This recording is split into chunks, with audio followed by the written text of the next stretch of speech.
저는 목회하면서 성도들로부터 여러 말을 많이 듣거든요. 그런데 35년 동안 이제 목회하고 은퇴를 했는데요. 제가 목회하는 동안에 우리 성도들로부터 가장 듣고 싶었던 말이 있어요. 여러분, 그게 뭔지 아세요? 목사님, 오늘 설교 은혜 받았어요? 이거 아니에요. 이 말은 대부분 하는 말이에요. 그것을 액면 그대로 믿으면 안 돼요. 그러면 성도들이 목사님 보고 오늘 설교 축 썼네요 이렇게 말하겠어요? 예. 저는 우리 성도들로부터 정말 목회하면서 가장 듣고 싶었던 얘기는 바로 이거예요. 목사님, 저요 우리 주님 때문에 너무 행복해요. 변한 건 없어요. 여전히 자녀 속썩이고 문제가 많아도 나는 우리 주님 때문에 너무 행복해요. 여러분, 이런 고백을 정말 듣고 싶었어요. 또 실제로 지금도 듣고 있고요. 왜냐하면 이 고백은 거짓이 아닌 진실이거든요. 여러분, 주님 때문에 행복한 사람들이 되기를 소망합니다. 이 땅의 모든 사람들은 다 행복한 자가 되기를 원합니다. 행복하기 위해서 공부도 하고, 행복하기 위해서 이민도 가고, 행복하기 위해서 결혼도 하고 공부도 하고 아침부터 땀 흘려 일을 합니다. 왜요? 행복한 자가 되기 위해서. 그런데 당신은 지금 행복하십니까? 라고 물어보게 되면 자신 있게 예, 나는 지금 너무 행복해요 라고 말하는 사람은 많지 않습니다. 교인들 가운데서도. 자, 우리 옆 사람과 한번 물어보겠습니다. 당신은 지금 행복하십니까?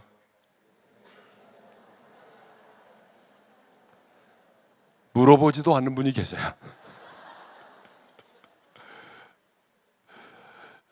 자, 다시 한번요. 당신은 지금 행복하십니까? 예. 저 뒤에 있는 분들 잘 안 보이네요. 그죠? 예. 보통 이제 교회도 보게 되면 이 앞자리를 금자리라고 그러고 가운데 자리를 은자리라고 그러고 뒤에 있는 자리를 잠자리라고 그러더라고요. 여러분 뒤에 계시지만 졸지 않기를 바라요. 네. 당신은 지금 행복하십니까? 라고 물어보게 되면 예, 저는 지금 너무 행복합니다 라고 대답을 하는 사람은 많지 않아요. 이렇게 말하는 분들은 있어요. 저요, 예전에는 행복했죠. 과거의 행복을 말하는 사람은 많아요. 그런데 지금 행복하냐라고 물어보게 되면 지금 행복하다라고 자신 있게 말하는 사람은 많지 않아요. 왜 그럴까요? 우리는 그렇게 행복을 위해서 많은 시간과 에너지를 쏟아붓고 행복이라는 파랑새를 잡으려고 그렇게 달려가고 있지만 왜 행복이라는 파랑새는 내 품에서 멀리 날아가 버릴까요? 그 이유가 있어요. 그 첫 번째 이유는 행복에 대한 불편한 진실 때문에 그래요. 행복에 대한 불편한 진실, 그 첫 번째가 뭔지 알아요? 행복은 소유의 넉넉함에 있다라고 하는 거예요. 여러분 사진이 하나 떴는데요. 혹시 저기 계신 분 계세요?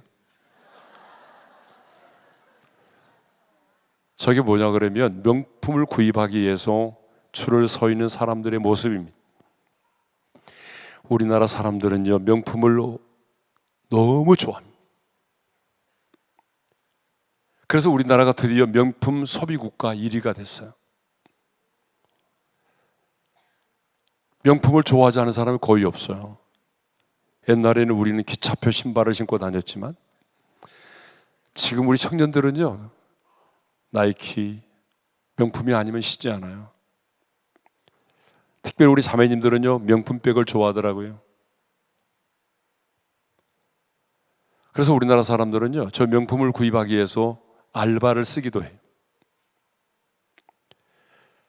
그래서 진짜 우리 교회 오는 청년들 보게 되면, 자매들을 보게 되면 거의 명품백을 들고 다녀요. 근데 명품으로 치장을 하고, 물론 제가 볼 때는 절반은 이미테이션 같더라고요. 근데 아무튼 명품을 좋아해요. 명품 시계 차고, 명품 옷 입고, 명품 구두 신고, 좋아요. 그런데 이전에 사람들은 경험하지 못했던 그런 명품으로 치장을 하고 살아가는데도 불구하고 행복하지 않아요. 우리나라 행복지수는요 거의 꼴찌입니다.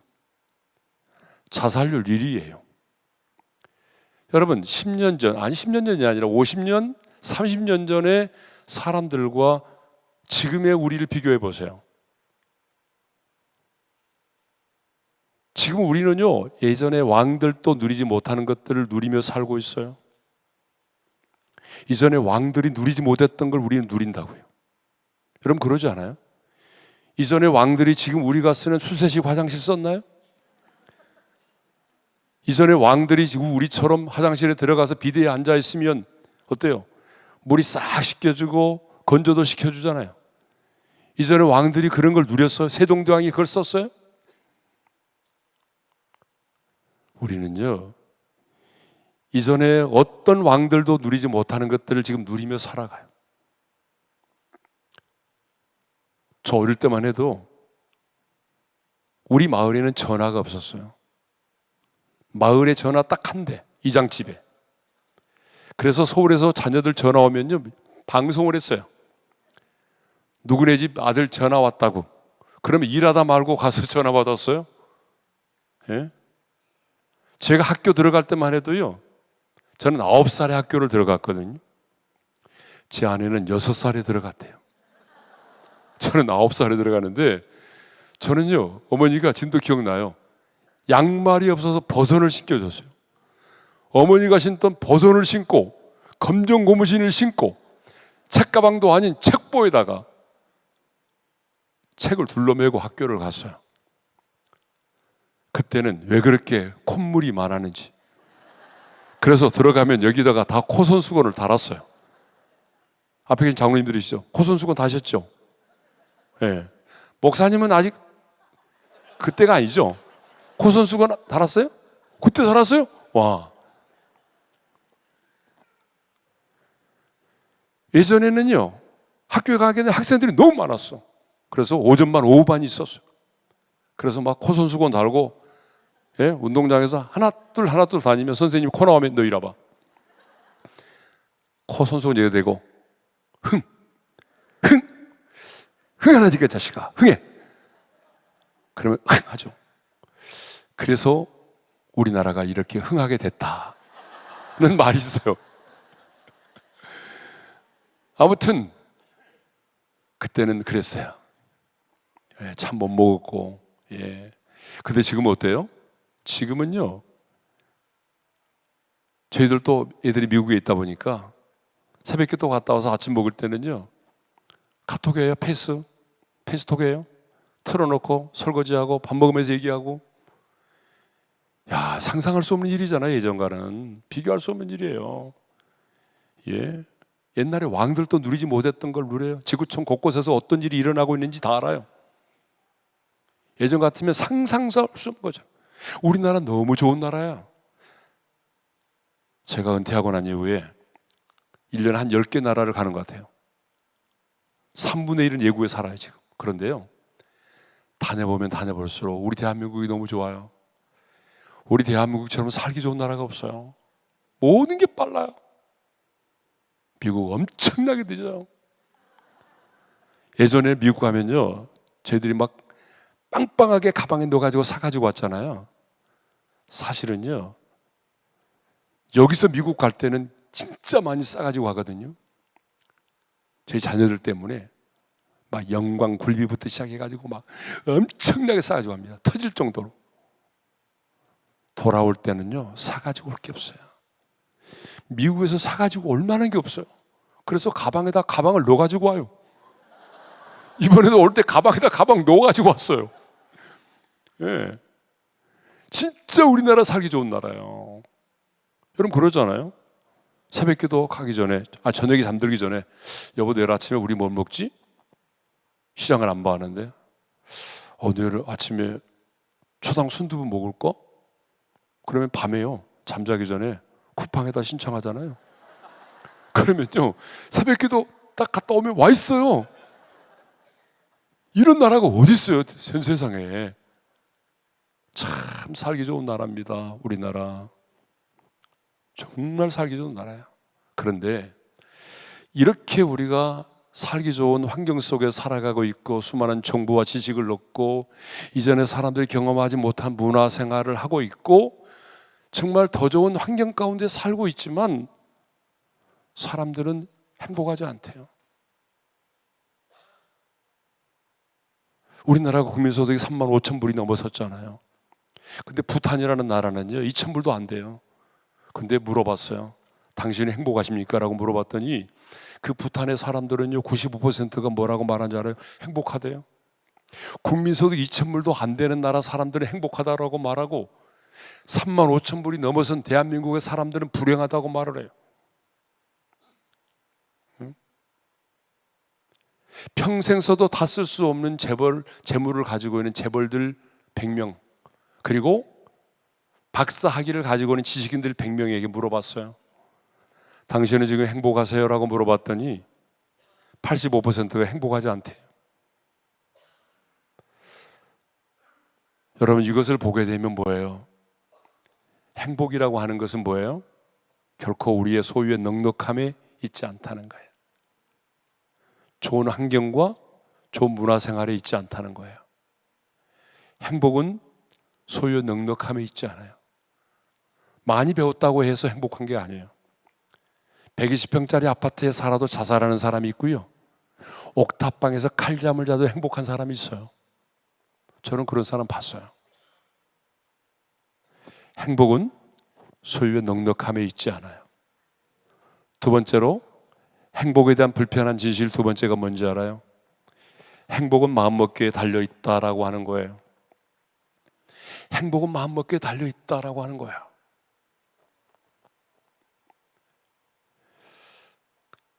내가 누군가를 만나서 환하게 웃고 있고, 내가 누군가를 정말 사랑하고 있고, 내가 오늘 범사에 감사할 수 있다면 그 자체가 행복이라고 말하는 사람들이 있어요. 네. 아멘 하신 분들 감사해요. 그런데 행복은 마음먹기에 달리는 건 아니거든요.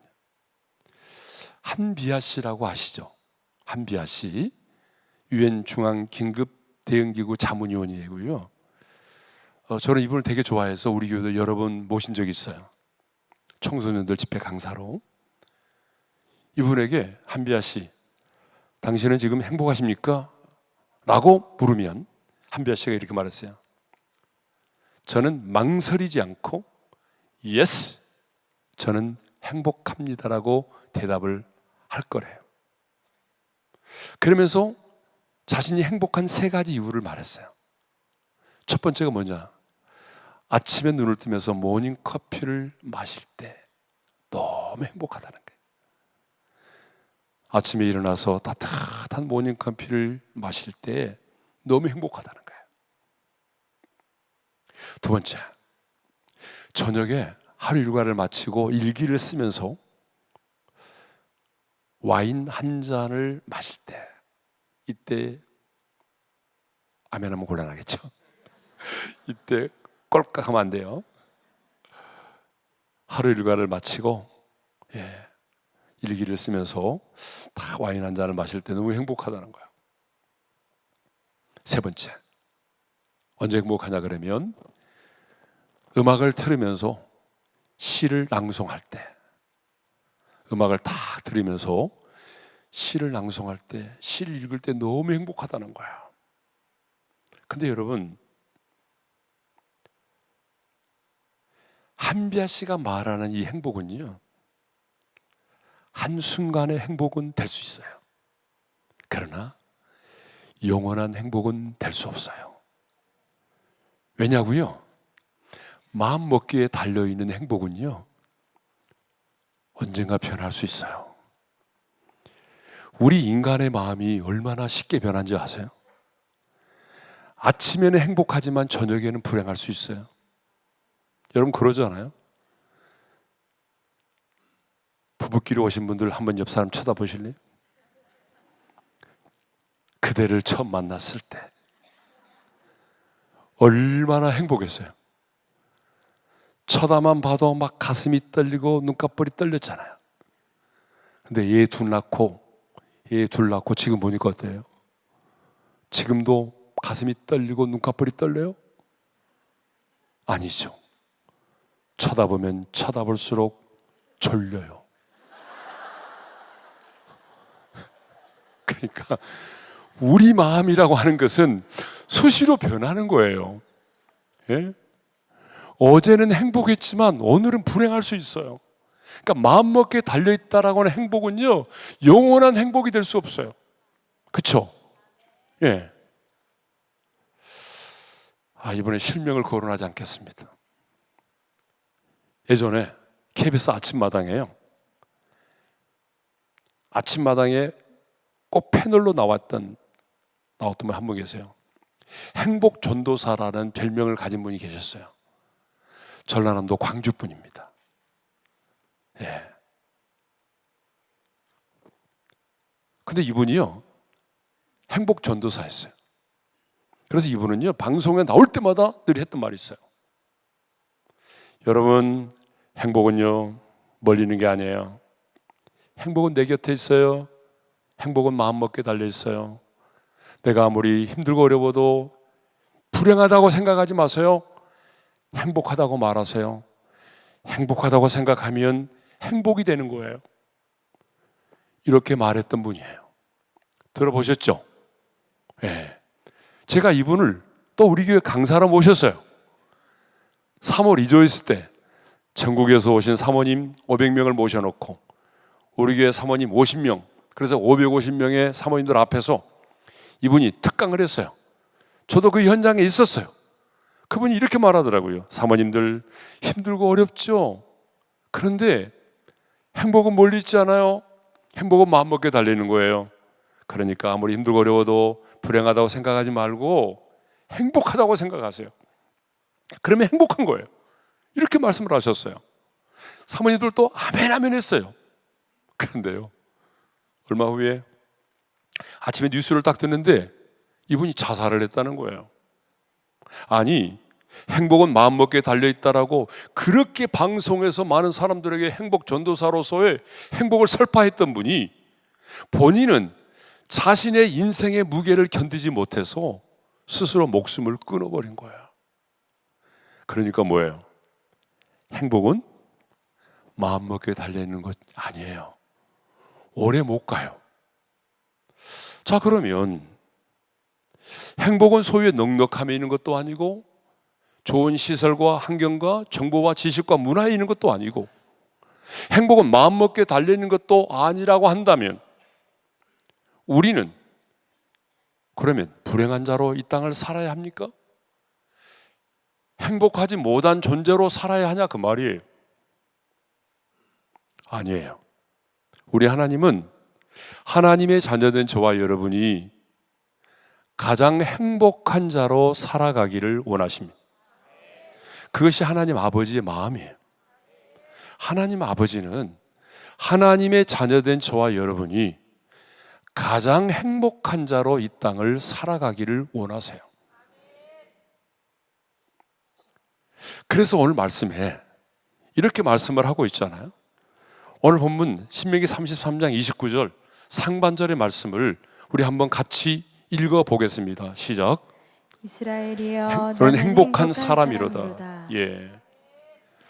다시 한번 따라서 하겠습니다. 이스라엘이여 너는 행복한 사람이로다. 너는 행복한 사람이로다. 자, 여기서 이스라엘이 누구냐 그러면요, 지금 하마스하고 싸우고 있는 팔레스타인의 이스라엘을 말하는 게 아니에요. 영적으로 예수 믿고 구원받은 영적인 이스라엘인 하나님의 자녀된 저와 여러분들을 가리키는 겁니다. 그러니까 이 말씀은 저 유대 땅에 있는 이스라엘 백성들에게 주신 말씀이 아니고요, 하나님의 새 언약의 백성된 저와 여러분들에게 주신 말씀이에요. 그러니까 이스라엘이여, 그 말은 오늘 우리를 향한 말씀이니까 너는, 하나님의 자녀된 너는 행복한 사람이로다 라고 말씀하셨어요. 그러면 하나님께서 이렇게 말씀하실 때에 과연 이스라엘 백성들은 그 당시에 하나님이 모세를 통해서 이렇게 말씀하셨는데, 그러면 그렇게 말씀하실 때에 이스라엘 백성들은 과연 우리가 생각하는 행복한 상황과 환경 속에 있었느냐라고 하는 거예요.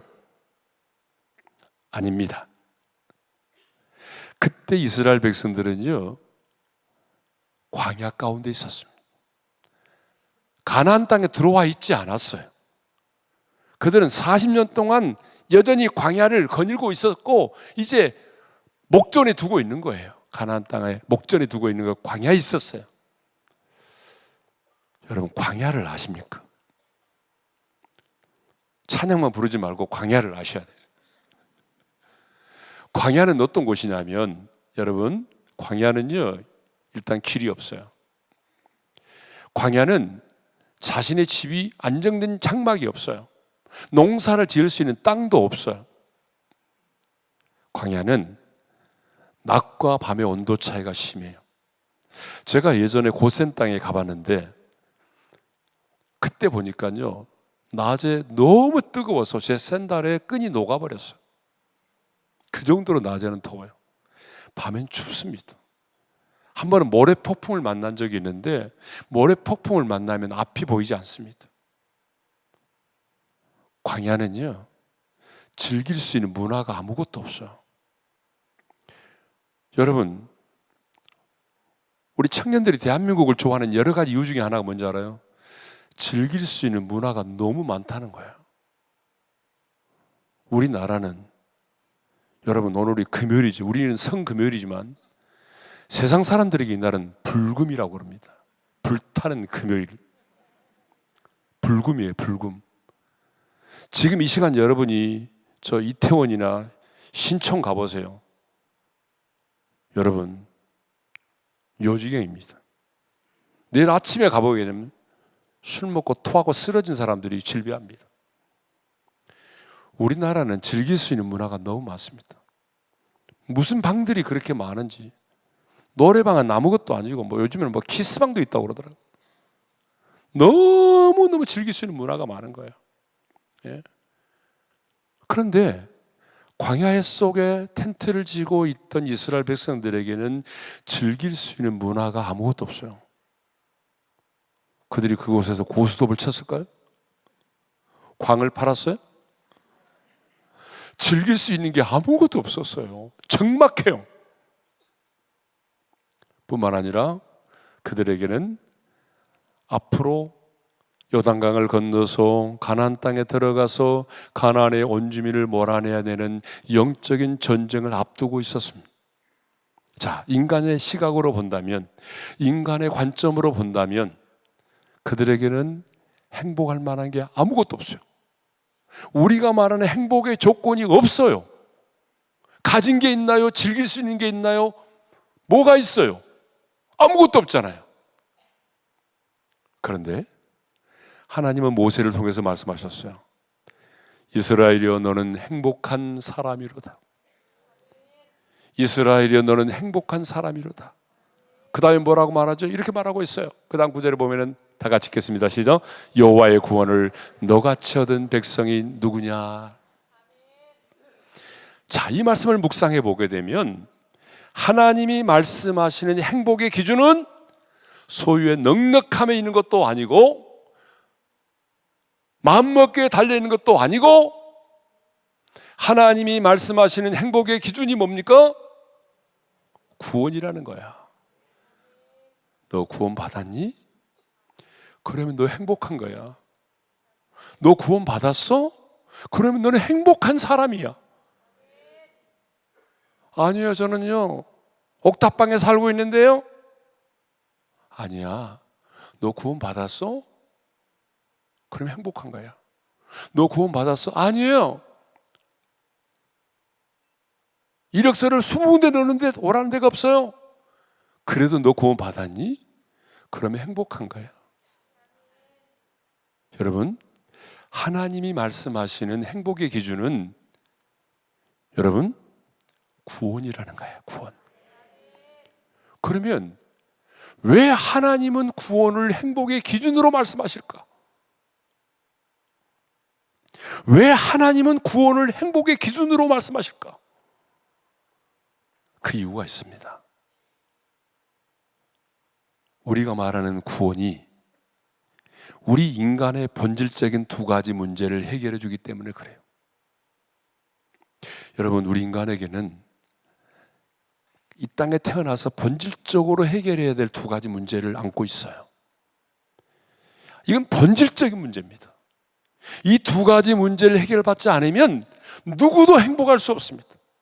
이 두 가지 문제를 해결받지 않으면 누구도 평안을 누릴 수가 없어요. 그 두 가지가 뭔지 알아요? 죄와 죽음입니다. 우리 인간에게 가장 본질적인 두 가지 문제가 뭐예요? 죄와 죽음입니다. 근데 반응이 없으시네요. 예.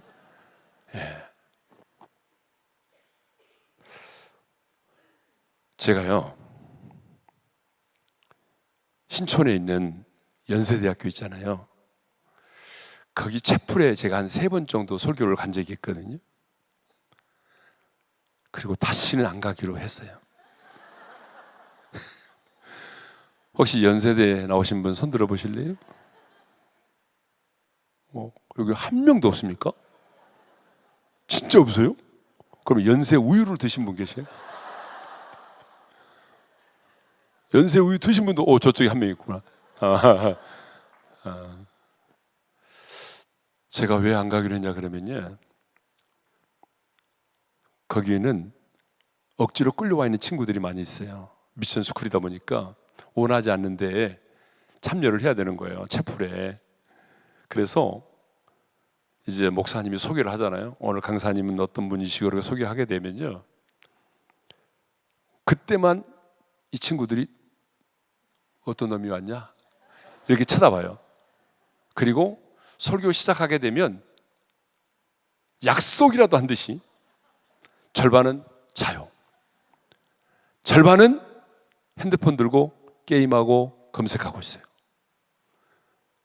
한 20명 정도밖에 설교를 안 들어요.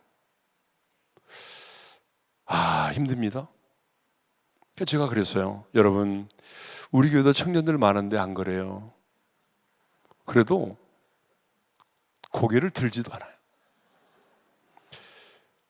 설교를 하고 싶지 않아요. 여러분, 설교에 몇 가지 원칙이 있다고 해요. 상대성 원리라는 게 있잖아요. 예? 사람들이 반응하지 않으면 빨리 끝난다. 졸면 빨리 끝난다. 예. 그렇잖아요. 예? 또 관성의 법칙 있잖아요. 옆 사람이 졸면 나도 졸린다. 뭐 그런 게 있잖아요. 예. 그런데 제가 끝나고 나서 목사님한테 설교 너무 힘들다고 그랬어요. 그랬더니 그 교모 목사님이 그러더라고요. 지난번에 오신 목사님은요, 드디어 욕을 했습니다. 예. 제가 그랬거든요. 설교가 나오는 게 아니라 욕이 나오려고 합니다 그랬어요. 그랬더니 지난번에 오셨던 목사님은 드디어 욕을 했대요. 설교하다 말고 야 이 새끼들아 막 그랬다는 거예요.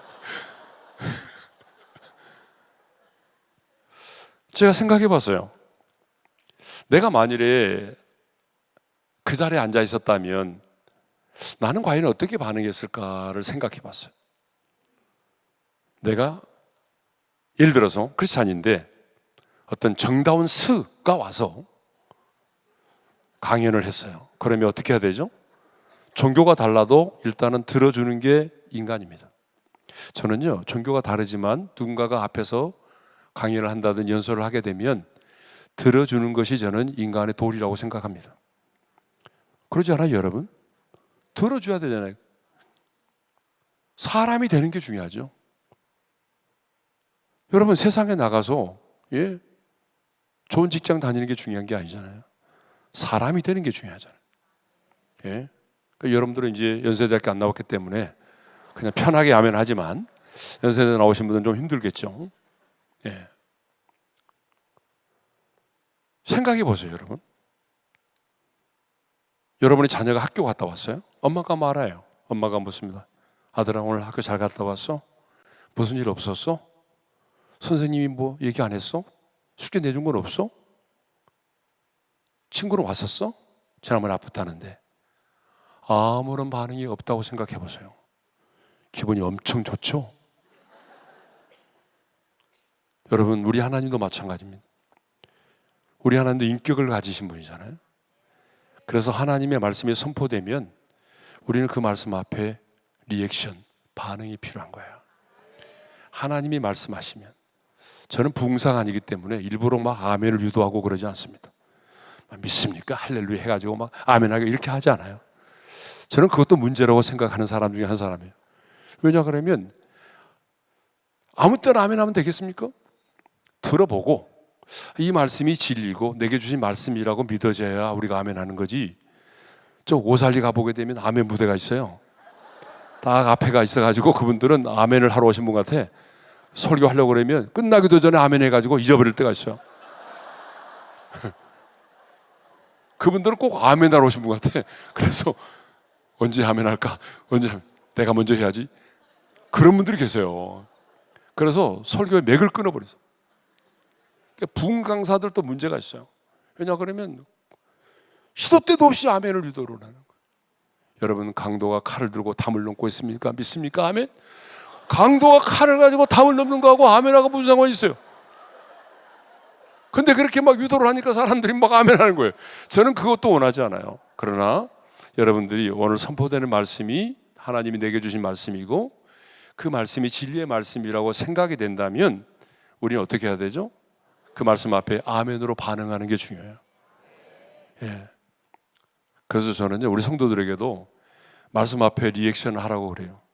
예. 김창옥 교수님 아시잖아요. 예수님 제자는 몰라도 요즘에 김창옥 교수는 다 알더라고요. 근데 이제 그 교수님이 저희 교회에 여러 차례 오셨거든요. 예. 근데 그분이 그런 말을 하더라고요. 요즘 강아지는요, 개가 개로 생각하지 않는데요. 옛날에 우리는요, 욕할 때마다 개가 들어갔어요. 그래서 안 그랬어요.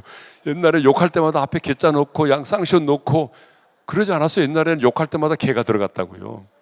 근데 어느 날부터 개가요, 나는 개가 아니야, 나는 사람 이상이야 라고 생각한대요. 왜? 사람들이 그렇게 반응하게 만들어 놨어요. 왜요? 개를 이렇게 말하잖아요. 엄마 갔다 올게, 잘 있어. 엄마 보고 싶었지? 갔다 올게. 그러잖아요. 언제부터 개하고 그런 관계가 됐어요? 그러니까 개가 나는 사람이 아니야, 나는 개가 아니야 그런다잖아요. 그래서 여러분, 저는 뭐 오늘 집에만 나오고 가면 되지만 누가 이 자리에 서든지 간에 하나님의 말씀이 선포되면 그 말씀이 내게 주시는 말씀이라고 믿어진다면 우리가 아멘으로 화답하고 반응하는 게 중요합니다. 예. 아, 좋아요. 이런 분위기로 쭉 갔으면 좋겠어요. 예. 그러니까 하나님이 말씀하시는 성경이 말하는 행복의 기준이 뭐라고요? 구원이다. 왜 그러냐?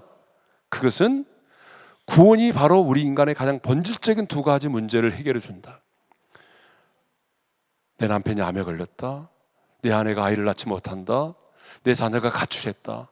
현실적으로 우리 가정에 너무나 큰 문제지만 여러분, 이것은 본질적인 문제는 아닙니다. 여러분의 인생의 가장 본질적인 두 가지 문제, 죄와 죽음의 문제입니다. 죄와 죽음의 문제를 해결하는 길이 뭐예요? 예수를 믿는 겁니다. 예수를 믿음으로만 죄와 죽음의 문제를 해결받을 수 있어요. 그러면 왜 예수를 믿으면 여러분 우리 죄와 죽음의 문제를 해결받죠? 왜 예수를 믿으면 우리의 인간의 가장 본질적인 두 가지 문제를 해결받죠? 그것은 주님께서 십자가에서 저와 여러분의 모든 죄값을 완벽하게 지불하셨기 때문이에요. 여러분, 영적인 세계는요, 시간과 공간이 초월되는 거예요. 그렇죠? 그래서 아담과 하와가 선악과를 따먹었는데 오늘 우리가 죄인이 됐잖아요. 그 언약의 후손인 우리가. 왜 그럴까요? 영적인 세계는 시간과 공간이 초월되기 때문이에요. 마찬가지예요. 우리가 태어나지도 않았지만 예수님은 2000년 전에 어때요? 새 언약의 머리로서 예수님께서 우리의 모든 죄를 뒤집어 쓰시고 2000년 전에 십자가에서 달려 죽으셨어요. 그래서 우리의 죄값을 치르셨거든요. 여러분, 죄값이 뭔지요? 죄값은 크게는 세 가지입니다. 첫째로 형벌, 두 번째 수치, 세 번째 죽음이에요. 우리는 죄값은 사망이다, 그래서 죽음만 생각하는데 아니에요. 넓은 의미로 보게 되면요, 죄값은 세 가지입니다. 첫째가 뭐래요? 형벌이에요. 죄를 짓게 되면요, 어떻게 돼요? 그에 많은 형벌을 받아야 되는 거예요. 그러니까 우리가 죄를 짓게 되면 그 모든 죄값은 뭐래요? 그 죄에 맞는 형벌을 받게 돼 있어요. 그래서 우리 주님께서는요, 우리가 지옥에서 받아야 될 영원한 형벌을 농축하여 받으셨어요. 그래서 목마름의 고통을 당하셨어요. 우리가 손으로 지은 죄 때문에 손에 못 박힘을 당하셨어요. 발로 지은 죄 때문에 발에 못 박힘을 당하셨어요. 생각으로 지은 죄 때문에 가시면류관을 쓰셨어요. 형벌을 받으신 거예요. 두 번째, 죄값은 수치입니다. 아담과 하와가 죄를 지었을 때 가장 먼저 느꼈던 감정이 수치예요. 그래서 나뭇잎으로 가렸잖아요. 죄는 수치입니다. 그래서 우리 예수님도 우리의 죄값을 치르려면 어떻게 해야 돼요? 조롱과 수치를 받으셔야 돼요. 그래서 우리 예수님은 죄 없으신 하나님의 아들이신 예수님께서 침뱉음을 당하시고 갈대로 맞으시고 손등으로 맞으시고, 예수님은 나중에는 발가벗김을 당하셨어요. 우리가 영화에서는 그러지 않지만 실제로 예수님은요, 완전히 발가벗김을 당하셨어요. 왜 그럴까요? 죄는 수치이기 때문에 주님이 우리의 죄를 대신하여 수치를 당하셔야만 해요. 그 다음에 마지막 죄값은 뭐예요? 죽음이에요. 근데 죽음은 두 가지가 있어요. 영적인 죽음이 있고 육체의 죽음이 있어요. 영적인 죽음은 뭐예요? 하나님과 분리되는 거예요. 그래서 예수님은 엘리야니 나와 사박다니, 나의 하나님, 나의 하나님, 어찌하여 나를 버리셨나이까? 라고 외쳤어요.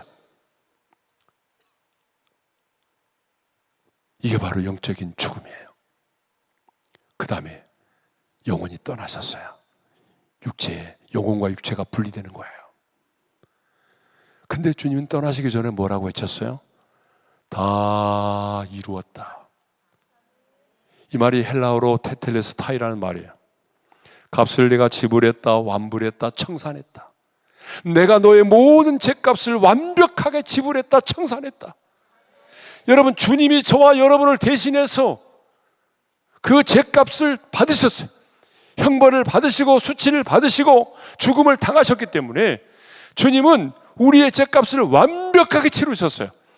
그러므로 누구든지 예수를 믿으면 주님이 내 모든 죄값을 완벽하게 지불하셨기 때문에 의롭다함을 얻게 되는 것이고 하나님의 자녀가 되는 것이에요. 이게 복음입니다. 이게 복음이에요. 예수 믿으면 죄와 죽음의 문제를 해결하는 거예요. 가장 본질적인 두 가지 문제, 이 두 가지 문제를 해결하는 유일한 길은 바로 예수를 믿고 구원하는 거예요. 그런데 여러분, 이 세상에서요, 예수 믿고 구원하는 것처럼 쉬운 게 없어요. 자, 로마서 10장 9절의 말씀을 한번 읽어볼까요? 다 같이 시작. 네가 만일 내 입으로 예수를 주로 시인하며 또 하나님께서 그를 죽은 자 가운데서 살리신 것을 내 마음에 믿으면 구원을 받으리라. 아멘. 여러분, 이 말씀을 보게 되면 진짜 예수 믿고 구원 받는 것처럼 쉬운 게 없어요. 왜 그럴까요? 저와 여러분이 해야 될 게 아무것도 없어요. 사실은 하나님이 우리의 구원을 계획하셨고요, 그 계획하심을 따라 하나님의 아들 예수님이 오셔서 십자가에서 달려 죽으심으로 우리의 구원을 성취하셨고요, 성령께서 우리 가운데 그 구원을 적용시켜 주셨어요. 우리가 한 것은 뭐예요? 하나님의 은혜를 따라 그 사실을 인정하고 받아만 드리면 되는 거예요. 그러니까 예수 믿고 구원받는 일은 정말 쉬운 거예요. 세상에서 가장 쉬운 거예요. 그러나 또 가장 어려운 일이 또 있어요. 예수 믿고 난 이후에 주님을 따라가는 삶이 쉽잖아요. 왜 그럴까요? 그것은 구원받고 하나님의 자녀가 됐지만 여전히 내 안에 타락한 죄성이 남아있기 때문에 그래요. 자, 우리가 예수 믿고 구원받으면 어떤 일이 벌어지죠? 가장 먼저 새로운 피조물이 되는 거예요. 우리 잘 아는 말씀이죠. 고린도후서 5장 17절 말씀을 읽어볼까요? 시작. 그런데 누구든지 그리스도 안에 있으면 새로운 피조물이라. 이전 것은 지나갔으니 보라 새 것이 되었도다. 이 말씀 다 외울 거예요, 아마 여러분들도. 그죠? 자, 새로운 피조물이 되었다는 게 뭐냐? 새로운 피조물이 되었다는 것은 사람이 조금 어느 정도 성숙하고 변화되고 그 정도를 말하는 게 아니에요. 술 먹은 사람이 술을 끊었다, 담배 피던 사람이 담배를 끊었다, 거짓말하는 사람이 거짓말 안 하다, 이 정도를 말하는 게 아니에요. 여러분, 이 정도를 말하는 종교는 기독교 밖에도 많아요. 세상에도 이런 종교는 있어요. 그러면 새로운 피조물이 됐다는 게 뭐냐면 완전한 새로운 존재로 태어나는 거예요. 여러분, 전혀 다른 새로운 존재로 다시 태어나는 거예요. 이것을 요한일서 5장 11절과 12절에서는 이렇게 말하고 있어요. 읽겠습니다. 시작. 또 증거는 이것이니 하나님이 우리에게 영생을 주신 것과 이 생명이 그의 아들 안에 있는 그것이니라. 아들이 있는 자에게는 생명이 있고 하나님의 아들이 없는 자에게는 생명이 없느니라. 자, 질문 당합니다. 여기서 아들은 누구를 말할까요? 반응을 하라고 그랬죠. 여기서 아들은 누구를 말하죠? 예수 그리스도. 근데 아들인 자에는 뭐가 있다고 그랬어요? 생명이 있고 아들이 없는 자에게는 생명이 없다고 그랬잖아. 그러면 이렇게 또 질문하는 분들이 계셔요. 오늘 여기 자리에 오신 분 가운데 자기 남편이잖아요. 자기 남편 예수 안 믿거든요. 예수 믿는 거 되게 핍박해요. 그러면 아들이, 우리 남편에게는 분명히 하나님의 아들이 없는데, 근데 생명이 없다고 그랬는데 멀쩡하게 살아있는데 이게 뭐지? 어젯밤부터 술 처먹고 들어왔는데 살아있는데. 자, 정리를 해드리겠습니다. 우리는 부모를 통해서 이 땅에 태어났습니다. 부모 없이 스스로 태어나신 분 손 들어 보실래요? 나는 부모 없이 스스로 태어났다. 아니, 나는 알에서 깨어났다. 그런 분 안 계시죠? 우리는요, 얼굴에 견적이 많이 나와도 부모님에 의해서 태어났어요. 여러분들이 여러분의 얼굴에 대해서 나는 왜 이럴까, 왜 이렇게 코는 낮지, 왜 이렇게 눈은 작지, 그래도 어쩔 수 없어요. 원판불변의 법칙에 따라서 부모님의 유전자를 그대로 가지고 태어났어요. 그러니까 자, 부모님에 의해서 우리가 이 땅에 태어났는데 부모님이 내게 물려준 생명은 두 가지 문제를 안고 있다는 걸 아셔야 돼요. 첫째로, 부모님이 내게 물려준 생명은요, 영적으로 죽어 있다는 거야. 그리고 언젠가는 죽을 수밖에 없는 존재예요. 그러니까 영적으로는 이미 하나님과 죽어 있고 육체적으로는 몇 년을 살지는 모르지만 언젠가는 죽어야 할 존재로 태어난 거예요. 동일하게 다. 두 번째는 뭐냐면 아담으로부터 흘러오는 언제와 죄성을 가지고 있다는 거예요. 그래서 자녀를 키우다 보게 되면 가르쳐주지 않아도 자식이 죄를 스스로 알아서 짓습니다. 가르쳐주지 않았는데 어떻게 거짓말을 하는지 모르겠어요. 가르쳐주지 않아도 죄를 짓습니다. 왜 그럴까요? 아담으로부터 흘러오는 원죄와 죄성을 그대로 가지고 있기 때문에 그래요. 그러니까 부모님이 물려준 생명은 뭐가요? 자, 영적으로는 죽어 있고 육체적으로는 죽을 수밖에 없고 몇 년을 살다가 죽을 수밖에 없는 존재이고, 아담으로부터 흘러오는 원죄와 죄성을 가지고 있는 생명이 부모님으로부터 물려받은 생명입니다. 이 생명을 성경은 옛 생명이라고 말합니다. 그런데 어느 날 여러분들이 예수 그리스도, 생명 대신 예수 그리스도를 영접했어요. 나는 곧 길이요 진리요 생명이라고 말씀하셨잖아요. 그 생명이신 예수님을 영접했어요. 그래서 예수님의 생명이 내 안에 들어오는 순간에 그 예수님의 생명으로 내가 거듭나게 됐는데, 그 예수님의 생명은 두 가지 특징을 갖고 있어요. 첫째는 아담으로부터 흘러오는 원죄와 죄성을 가지고 있지 않아요. 그래서 예수님은 이 세상에 오실 때에 우리와 같은 방식으로 오지 않으시고 성령으로 잉태되어 오셨어요. 그러니까 예수님이 우리에게 주신 생명은 죄와는 무관한 생명. 두 번째, 예수님의 생명은 죽음을 이기고 부활하신 생명입니다. 그러니까 죽음을 정복한 생명이에요.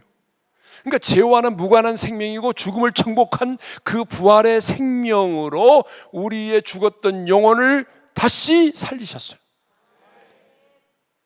그러니까 우리 안에는 생명이 둘 있어요. 부모님이 물려준 옛사람의 생명이 있고 예수를 믿음으로 갖게 된 새로운 생명이 내 안에 있는 거예요. 이걸 새 생명이라고 그래요. 그래서 우리 안에는 새 생명이 있고 옛 생명이 있는 거예요. 그렇죠? 그러니까 예수를 믿으면 본격적으로 그때부터 뭐가 시작되는지 아세요? 갈등이 시작되는 거예요. 왜요? 내 안에 생명이 둘이 있으니까. 근데 이 옛사람의 생명은 무엇을 먹고 사느냐? 옛사람의 생명은 무엇을 먹고 사느냐면 육신의 소욕을 따라 살고 싶어요. 타락한 죄성을 따라 살고 싶어요. 그러니까 여러분이 예수 믿고 구원받았지만 부모님이 물려준 생명을 가지고 있는 한 여러분의 마음속에는 죄 짓고 싶은 마음이 사라지지 않아. 혹시 이런 분 계세요? 나는 예수 믿고 난 이후에 한 번도 죄를 지어본 적이 없다. 손 들어보세요. 한 번도, 꿈속에서라도. 혹시 손을 드는 분이 있다면 그분은 번지수를 잘못 찾았어요. 그러니까 예수 믿고 구원받아도 여전히 우리 안에는 죄 짓고 싶고 옛사람의 욕망대로 살고 싶어하는 그 새 사람의 그런데 예수님께서 내게 주신 새 생명은 뭐예요? 성령의 소욕을 따라 살고 싶어요. 성령님의 이끄심을 따라 순종하며 살려고 그래요. 그러니까 예수 믿으니까 본격적으로 우리 안에는 이제 갈등이 시작되는 겁니다. 옛사람의 생명은 육체의 소욕을 따라 살고 싶어하고 새 생명은 성령님의 인도하심을 따라 살고 싶어하니까 우리 안에는 두 이제 갈등이 시작되는 거예요. 그러니까 끊임없이 갈등하는 거죠. 오늘 밤에도 갈등했을 거예요. 갈까 말까? 얼마나 갈등이 많아요. 심지어는 바울이 그랬잖아요. 오라 나는 공고한 사람이로다. 누가 나를 이 사망의 몸에서 건져내라. 내가 원하는 바 선을 행치 아니하고 원치 아니하는 악을 행하는도다. 여러분, 그러니까 이 갈등이 있는 게 좋은 거예요. 근데 제가 이제 이거를 성도들에게 설명할 때 어떻게 설명하냐 그러면 쉽게 설명하려고 이렇게 설명해요. 자, 우리 안에 검은 불독이 있었다. 검은 불독. 불독 아시죠? 아주 검은 불독. 이 검은 불독이 있었어요. 내 안에. 그런데 어느 날 내가 예수를 믿었어요. 새로운 생명으로 거듭났어요. 이 새 생명을 뭐라고 표현하면 좋냐 그러면 하얀 강아지 새끼 한 마리. 흰 강아지로 태어난 거예요. 왜냐하면 장성한 사람으로 태어난 사람은 없거든요. 그러면 잘 보세요. 우리 안에 검은 불독이 있고 하얀 강아지 새끼가 있으면 누가 이길까요? 둘이 싸우면 누가 이긴다고요? 불독이 이기죠. 그러니까 여러분 예수 믿고 가만히 있으면요 불독이 나를 이겨요. 옛사람의 소욕이 나를 이끌어가는 거예요. 그래서 바울이 말합니다. 그리스도 예수의 사람들은 날마다 정과 욕심을 십자가에 못 박느니라. 이 검은 불독은 안 죽어요. 절대로 안 죽는다니까. 언제 나와 끝나느냐? 부모님이 물려준 육체의 생명이 끝을 맺고 내 육체와 영혼이 떠날 때 끝나는 거예요. 검은 불독은 안 죽습니다. 안 죽어요. 안 죽는다니까. 그럼 어떻게 해야 돼요? 안 죽으면 아무리 싸대기 때도 안 죽어요. 검은 불독은 안 죽습니다. 그럼 어떻게 하면 되죠? 굶기는 수밖에 없어요. 그러니까 육체의 소욕이 요구하는 대로 살아가는 것이 아니라 그놈의 말을 안 들어야 돼요. 굶겨야 돼요. 분을 내라고 할 때 분을 내지 않고, 캬바레 가자고 그럴 때 캬바레 안 가고 굶겨야 돼. 그 대신 하얀 강아지는 어떻게 해야 돼요? 열심히 잘 먹여야 돼. 예배드리고 기도하고 섬기고, 그러면 뭐예요? 하얀 강아지가 점점 자라서 이 강아지가 나를 이끌어가는 거예요. 근데 어느 날 갑자기 친구를 만났어요. 동창을 만났어요. 오랜만에 동창을 만났어요. 야, 오랜만이다. 우리 딱 오늘 한 잔만 하자. 그래서 오랜만에 만나서 회식을 했어요. 이 검은 불독에게 회식을 시켜줘. 딱 너 한 번만이다? 그래가지고 그동안에는 굶겨가지고 검은 불독이 자빠져 있었는데 회식을 시켜준 거야. 그러니까 이놈이 먹고 나서 힘을 얻으니까 뭐예요? 이제는 나를 더 이끌어가는 거죠. 그래서 한 잔이 두 잔이 되고 석 잔이 되고 3차를 가게 되고 그러는 거 아니에요? 예. 그러니까 여러분, 검은 불독과 하얀 강아지, 이걸 여러분들 이해를 잘해야 제가 이단이 안 됩니다. 기브로 목사가 왔는데 우리 안에 검은 불독이 있다, 그렇게 말하면 저는 이단이 되는 거예요. 어제 제가 자, 그러면 예수 믿으면 새로운 피조물이 되고, 두 번째는 관계가 회복이 됩니다. 성경은요, 하나님과 우리 사이를 다 관계로 말하고 있어요. 관계로. 관계. 다 관계로 말한다니까요. 그래서 목자와 양, 신랑과 신부, 왕과 신하, 종과 주인, 친구의 관계, 다 관계로 말하고 있잖아요. 하나님과 우리 사이를 왜 관계로 말하는지 알아요? 관계는 실제이기 때문에 그래요. 하나님과 우리 사이는요, 실제예요. 그림의 떡이 아니에요. 신앙생활은 관념이 아니라는 거예요. 예? 그러니까 우리가 예수 믿기 전에 어땠어요? 하나님과 나와의 관계가 예수 믿기 전에는 본질상 진노의 자녀였어요. 하나님과의 원수된 자녀였다니까요. 하나님과 내가 원수된 관계였어요. 그러니 무슨 평안이 있고 무슨 자유함이 있겠어요. 예? 근데 예수 믿음으로 말미암아서 하나님을 아빠라고 부르게 되고, 하나님의 자녀가 되고, 그분이 내 친구가 되고, 그분이 내 신랑이 되고, 그분이 내 인생의 주인이 되고, 이런 관계의 축복을 누리게 된 거예요. 그런데 만일 우리가 구원을 받지 못했다고 한번 생각해 보세요.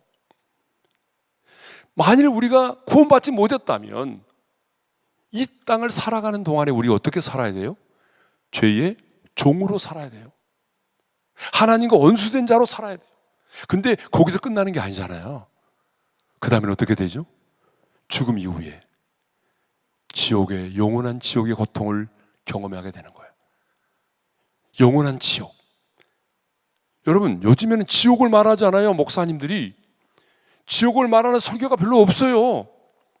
심지어요, 어떤 목사님 내가 설교 들어보니까 이상한 소리 하더라고요. 예? 뭐 CBS인가 보니까 어떤 분이 나와가지고 하는 말이, 예, 지옥에 대해서 막 얘기하는데 철학적으로 얘기하는 거예요. 지옥을. 그러면서 이렇게 말하더라고요. 사도 바울은 한 번도 지옥을 말한 적이 없다 그래요. 근데 여러분 잘 보세요. 지옥이라는 말, 게헨나라는 말이 신약성경에 12번 나와요. 근데 9번을 예수님이 말씀하셨어요. 또 거기 보게 되면 하데스라는 말도 지옥인데 10번 나와요. 또 타르타루스라고 하는 말이 한 번 나오니까 지옥에 가는 말이 23번 나와요. 아니, 23번이 아니라 예수님이 한 번만 말씀하셨어도, 예수님이 말씀하셨다면 그 지옥은 있는 거예요. 근데 이렇게 어떤 분이 그러더라. 저는요, 예수 믿지만 지옥은 안 믿습니다. 연설하고 있네. 옛날에 남보은 씨가요, 우리 교회 와가지고 설교 끝나고 난 다음에 차를 마시게 됐어요. 저한테 그러더라고요. 목사님 연설을 참 잘하시네요. 그래서 제가 속으로 연설하고 있네.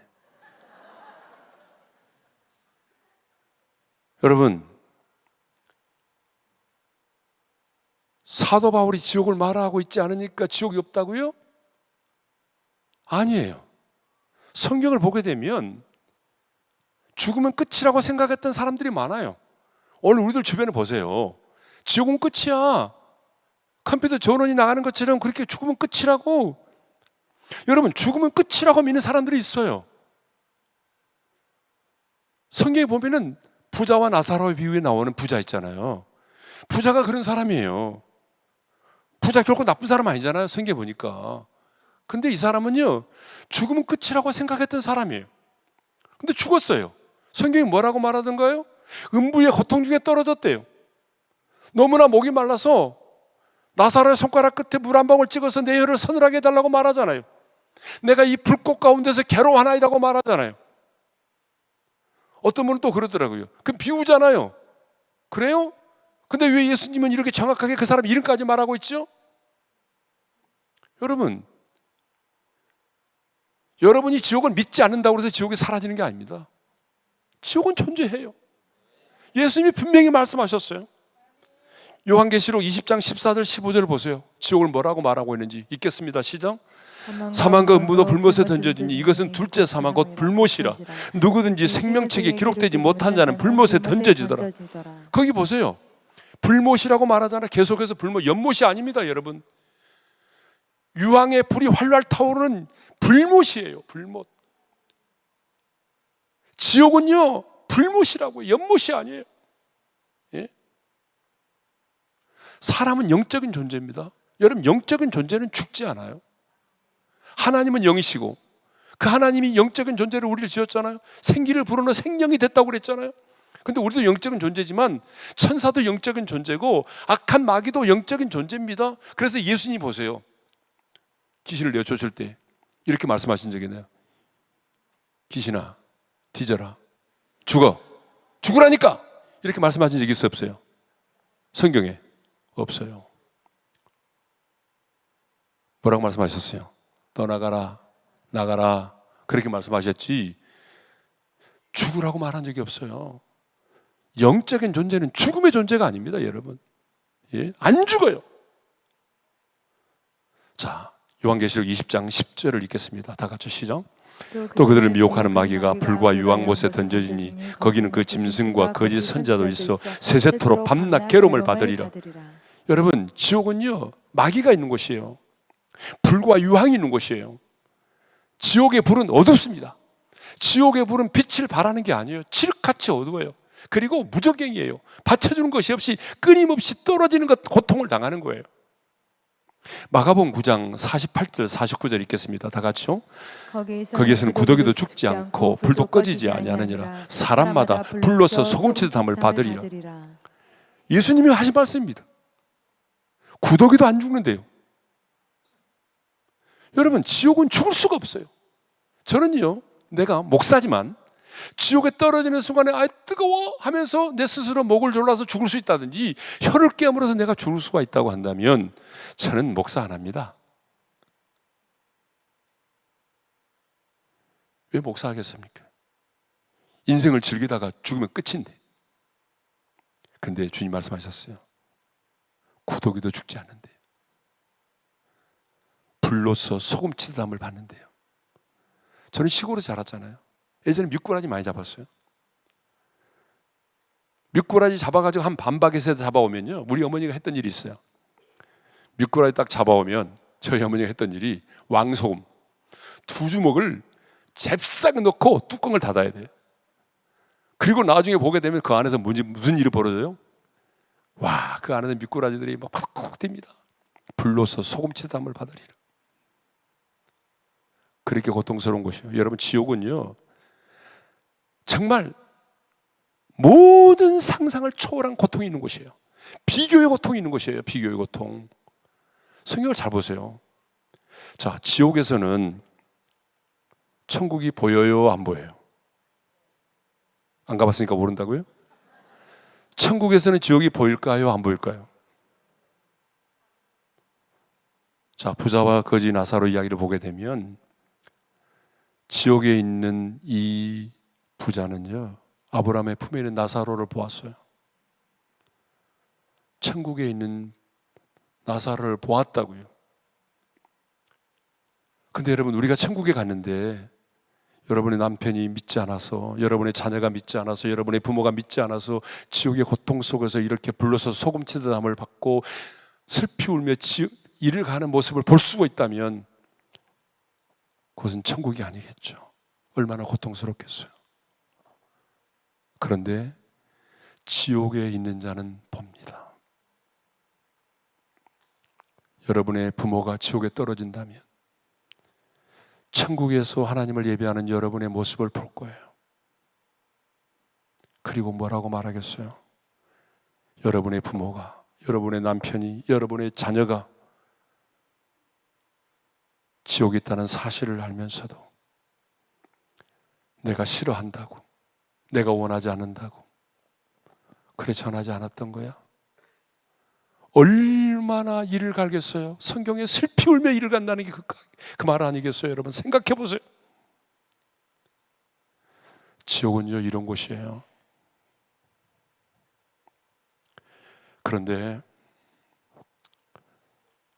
우리 부활하신 예수님께서 제자들에게 나타나셨잖아요. 가장 먼저 하신 말씀 뭔지 알아요? 너에게 평강이 있을지다. 그 다음에 하신 말씀 뭔지 알아요? 아버지께서 나를 보내신 것 같이 나도 너희를 보내노라. 부활하신 주님의 관심은요 보내는 거예요. 오늘 부활하신 주님께서 오늘 저와 여러분들에게 하신 말씀도 뭔지 알아요? 가라는 거예요. 어디로? 세상으로. 내가 너희를 보내미 양을 일 가운데 보낸 것 같도다. 세상은 만만치 않아요.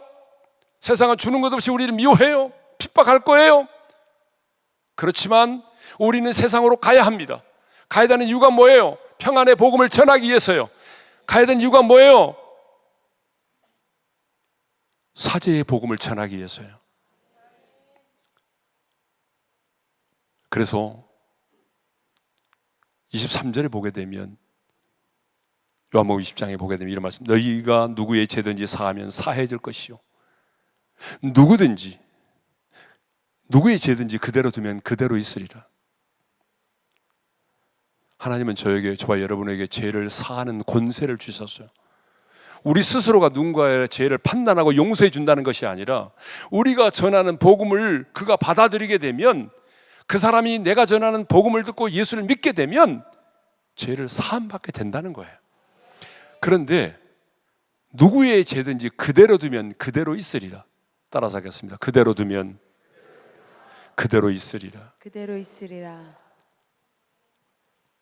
사실 저는 설교해달라는 말씀을 딱 들었을 때 이 말씀이 가장 제 마음에 와닿았어요. 다시 한번 따라서 하겠습니다. 그대로 두면 그대로 두면 그대로 있으리라. 그대로 있으리라. 다시 한번 따라서 하겠습니다. 그대로 두면 그대로 두면 그대로 있으리라. 그대로 있으리라. 하나님이 저와 여러분을 부르신 이유가 뭔지 알아요? 믿지 않은 여러분의 가정에, 가족들에게, 여러분의 남편에게, 직장의 동료와 친구와 이웃들에게 이 사죄의 복음을 전하는 거예요. 그런데 내 자존심 때문에 내가 전하지 않는다면, 아니 저 사람은 나보다 똑똑한 사람이니까 예수를 안 받아들일 거야, 저 사람은 장손이기 때문에 안 받아들일 거야, 저 사람은 나보다 부자기 때문에 복음을 받아들이지 않을 거야 라고 생각해서 그대로 놓아둔다면, 그대로 두면 그대로 있게 된다는 것입니다. 그대로 두면 그대로 있으리라. 그것은 죄입니다. 그대로 두면 그대로 있게 되는 겁니다. 왜 하나님이 여러분을 먼저 부르셨을까요? 이 복음을 전하도록 하기 위해서입니다. 아무리 그들이 믿지 않아도, 그래도 우리는 이 사실을 알기 때문에 자존심을 내려놓고 전해야 되는 거예요. 우리는 알잖아요. 지옥이 있다는 사실을. 우리는 알잖아요. 죽음이 끝이 아니라는 사실을. 우리는 알잖아요. 예수만이 우리의 길이요 진리요 생명이 된다는 사실을.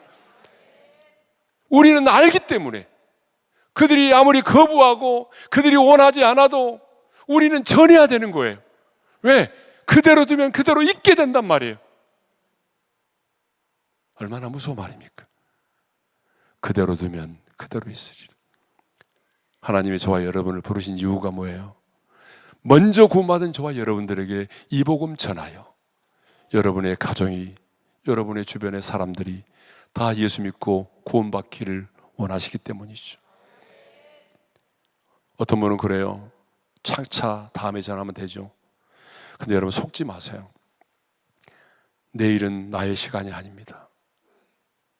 중요한 것은 지금입니다. 가장 중요한 것은 지금이에요. 지금 행복하지 않으면요, 내일 또 행복하지 않아요. 속지 마세요. 가끔 이런 분들이 있어요. 자기야, 지금 힘들지만 10년만 참아. 내가 행복하게 해줄게. 속지 마세요. 지금 행복하지 않으면 10년이 가도 행복하지 않아요. 지금 평안하지 않으면 내일 평안하지 않아요. 지금 전하지 않으면 내일 전할 수 없습니다. 미루지 마시고 여러분 주변의 이웃과 친척, 가족들 꼭 복음을 전하시고 그들의 영혼을 위하여 기도할 수 있기를 바랍니다. 주님이 말씀하시는 행복의 기준은 바로 구원입니다. 여러분이 구원을 받았다면 그것으로 행복할 수가 있어야 돼요. 구원받았다면. 여러분의 인생이 힘들고 어렵잖아요. 사실 여러분 인생이 힘들지 않은 적이 언제 있어요? 평생 사는 날 동안 힘들지 않은 적은 거의 없을 거예요. 우리가 살아가는 날 내내 재정의 어려움도 있고 질병의 고통도 있고 관계의 갈등도 있고 얼마나 우리 인생이 힘들어요. 그렇지만 주님이 말씀합니다. 그래 알아. 네가 광야에 한복판에 있다는 사실, 네가 걷는 거리 광야의 길이라는 걸 내가 알아. 그렇지만 너 구원받았다면 너는 행복한 거야. 여러분 행복하십니까? 여러분이 구원을 받았으므로 행복하십니까? 그렇다면 여러분 가장 행복한 자로 살아가시기를 바랍니다. 주님은 우리가 그렇게 행복한 자로 살아가기를 원하십니다.